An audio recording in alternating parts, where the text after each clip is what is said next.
I just got my green card approved, guys. Thank you. Thank you.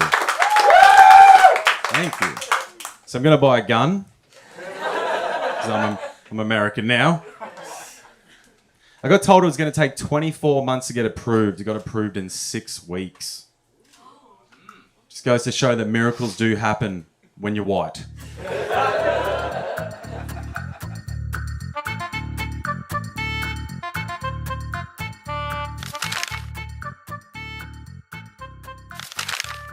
I'm Cameron Bird.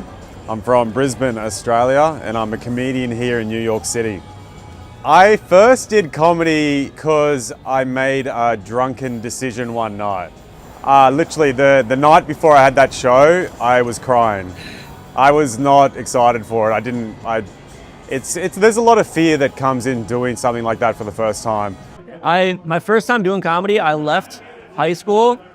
We didn't have track practice one day. It got canceled, and I told a friend to drop me off at the train. And I went to the city myself, didn't tell my parents, didn't tell anybody. I went all the way to Brooklyn for a Pete's Candy Store open mic. It was on Facebook Live too, but somewhere buried deep, so I don't know if I'm ever gonna find it, but. I got into comedy because I thought I was gonna be a movie star, and I did a movie called Detroit Rock City, and then I didn't become a movie star after that movie, so I started doing stand-up because it seemed like it was something that I could do on my own and have more control over it. The first time I did it, it went very well, and I got hooked, and now I've been doing it for 23 years. It was really fun. The early days were really fun. And now all that's fun is the on-stage stuff, and then like creating stuff, but the rest of it's not as much fun. I do about 20 shows a week, and I hold the world record. I did 25 shows in one night. It's a special called 25 Sets on Amazon. Because I feel, when I started, I didn't want to do open mics, because I feel open mics, the audience are the comics, so they're only going to laugh at evil jokes, and you'll never get anywhere with writing unless you perform for regular people, not other comics. There is so much opportunity here. So the town that I'm from, Brisbane, you would struggle to get on more than one open mic a week. There's just not very much opportunity. There's one main comedy club, 2 small comedy clubs, and that's it. In 2 weeks being in New York City, I had more stage time than I ever did in a year and a half of doing it in Brisbane. In New York, there is endless opportunity. I got a manager by accident. Like, it wasn't fully like, because like I hit this certain level of laughs per minute. No, it was just like I was in the right place at the right time when he was there and saw me do well. When I get up there, every opportunity to get up on stage is an opportunity to practice and to get better. Whether there's 2 people in the audience or 50 people in the audience or 100 people in the audience, it's an opportunity to, practice, improve, and, showcase yourself. Just to be able to be paid enough money to be able to do it full time, to be able to support my wife and one day children. That's what I want to get. I want to have a good career and be wealthy from it one day. And just to be able to do it till the day that I die. Comedians, they start comedy and they are very delusional. Okay, so we're all delusional in some sense. So when I came here, I thought, I'm Australian, I'm funny, people are gonna love me, I'm gonna get all these opportunities.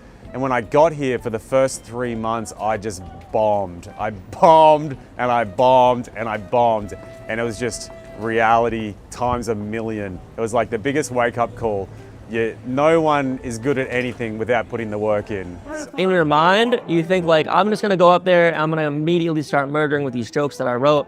They're gonna kill. But in reality, you go there and it's a room with maybe 4, 5, 6 comedians, and you're bombing because you're not connecting to people that aren't listening to you. That's the thing though, like to get good at comedy, you have to bomb a lot initially. Then you do that enough and you get better with your timing and your pacing and you actually become like semi-funny. One thing that is a common trait amongst most comedians is we're all very self-deprecating. We've got very negative voices. I'm no different. I've got a negative voice inside my head that tells me all the time, I suck, I'm a piece of shit, I can't do this. Yeah, I've had plenty of moments, plenty of bombs where I've gone, dude, what are you doing? I was broke for first 6 years, really broke. And then I did a movie that gave me some money, but it was great. I would drink a lot. I do know being a comic in my 20s was attractive. Being a comic in my 50s, not so hot. when I would miss the train by a minute, the 9:52 train would be there, and I'd get there at 9:53, I would hate myself waiting until 11:30, thinking, why did I do comedy? Why did I choose this? Just do it, man. Jump on an open mic, do it, and don't be scared. Don't let fear get in your way of being a curious person. You should try everything in life. Yeah, 100%. You just have to get on stage and say dumb shit to a lot of people a lot of times. You have to make yourself look like a fool, and then eventually you won't be so foolish. Don't do it. Go on Instagram, put your tits out, get a lot of followers, and then just go to comedy clubs and people will pay to see you. Just be an influencer. That's all you got to do. There's barely any real comedians left anymore.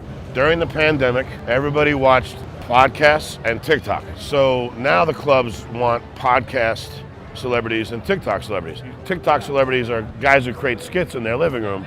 This doesn't really translate to an audience. Some of them are good, and they'll learn as time goes on, but it's changed drastically. In the past 4 or 5 years, it's just, there's been a paradigm shift. Like 1994 or something, I was starting in Dave Chappelle and Dave Attell and Louis C.K., and I went up to them and I said, what's the best advice?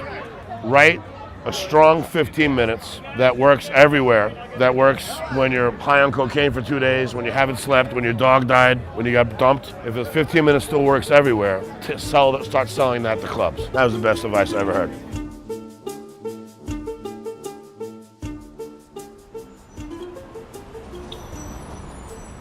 You gotta try. The only way you find out what the limits are is you let Brian Holtzman on stage.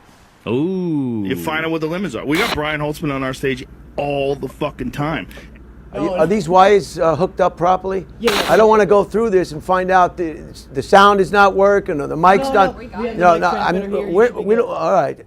Because that happens a lot, right? Yeah. You do the whole thing and then, oh, the sound wasn't right. No, or don't worry, we got it right. Okay, so barking, for anyone who doesn't know, is what a lot of amateur comics have to do to get spots on shows. If you're a comic and you're coming up, you got to pay your dues like anything. It's like I did an apprenticeship as an electrician. I was a shit kicker. I carted tools around for 6 months. You know, I would have to unpack the van, repack the van, load all the gear up. You have to do shit jobs in life in order to get ahead. You have to just let go of your ego sometimes and go, fuck it, whatever it takes. Barking is kind of one of those things. It's not the best job, it's not the glamorous job. You're basically a glorified salesman trying to get 5 minutes on stage or 10 minutes on stage, but it gets you on stage. Clubs need to have a minimum number of people for a show. Some clubs, it might be 10 people that they need. So the downside to barking is there's no guarantee you're going to get a show, because these clubs need to have a minimum requirement of people. They need to have a minimum butts in seats for there to be a show. But it's all worth the risk, because if you get a show, it's fucking awesome, and you know, it's just one of those things. I don't know if it's because I'm a bit older. I realize that you have to make your own opportunity in life. I don't think I'm too good for anything. Like, if I have to get on my knees and sell tickets and beg people to come to a show, I'll do it. I don't care. Like, whatever it takes. I don't think I'm too good. And if you think you are too good to do something, then maybe you shouldn't do it. I don't know.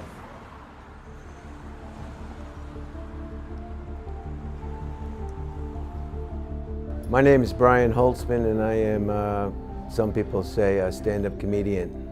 Just do it, and don't, you know, if you want to do it, and get it over with. See how you like it. If an important agent or manager from Hollywood gives you their business card, I would recommend not ripping it up and throwing it on the floor. Otherwise, no. It sounds like you have personal experience with that. Have you done that before? I'm not at liberty to discuss that with you. Mitzi was the owner of the Comedy Store in Hollywood, so she's the one who ruined my whole life. All she had to say is, you know, we can't use you, you know, you're not funny. And I would have went on with my life, a normal life. Maybe even have some children, maybe a wife, maybe divorced a couple of times. But no, didn't go out like that. So now I've got this albatross around my neck. And I have to do interviews with 3 clowns from a shitty college. You could have had a wife. Yeah, people say, why do you do comedy? And my answer is because they let me. They let me. They don't let everyone. She gave me spots, they gave me spots, they hired me, And I guess that's where the rest is in the balance.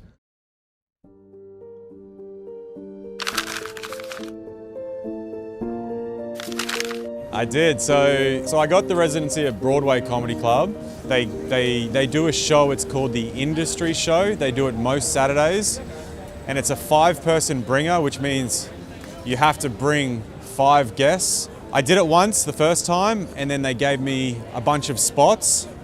And then I did it a second time, and he has now given me a residency. So it's great. But I'm like well prepared for this to be a long journey. If this takes 10 years, it takes 10 years. Hopefully it doesn't, but I'm locked in now. Like I know that this is what I want to do, so whatever it takes. And I'm just gonna keep doing me. I'm just gonna keep having fun. I feel so grateful and so lucky. Like I met my wife, I got married in November, and I love her. She's like all in on this dream. She helps me so much. I love what I'm doing. For the first time in my life, I know exactly where I belong. I know exactly what I'm doing, and I believe in myself and I believe in this dream, and I'm so happy. I've never been happier in my life. Never, ever, ever have I been happier in my life. Like, this is it. Like, I'm good. This is me. Hey, you guys have been awesome. Thank you so much.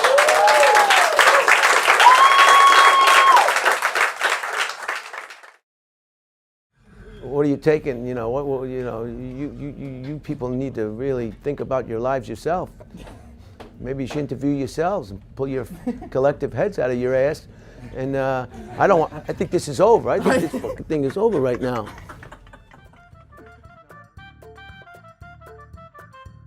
What influenced your choice of coat when you woke up this morning and put that on? Dead rabbits. I love dead rabbits.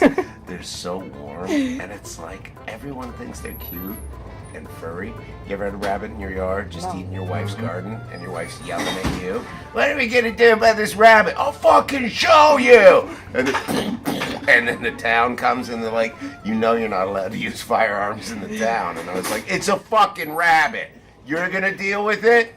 Welcome to Jersey. That's what you gotta say is welcome to Jersey. Do you like the coat? What's your stance on fur?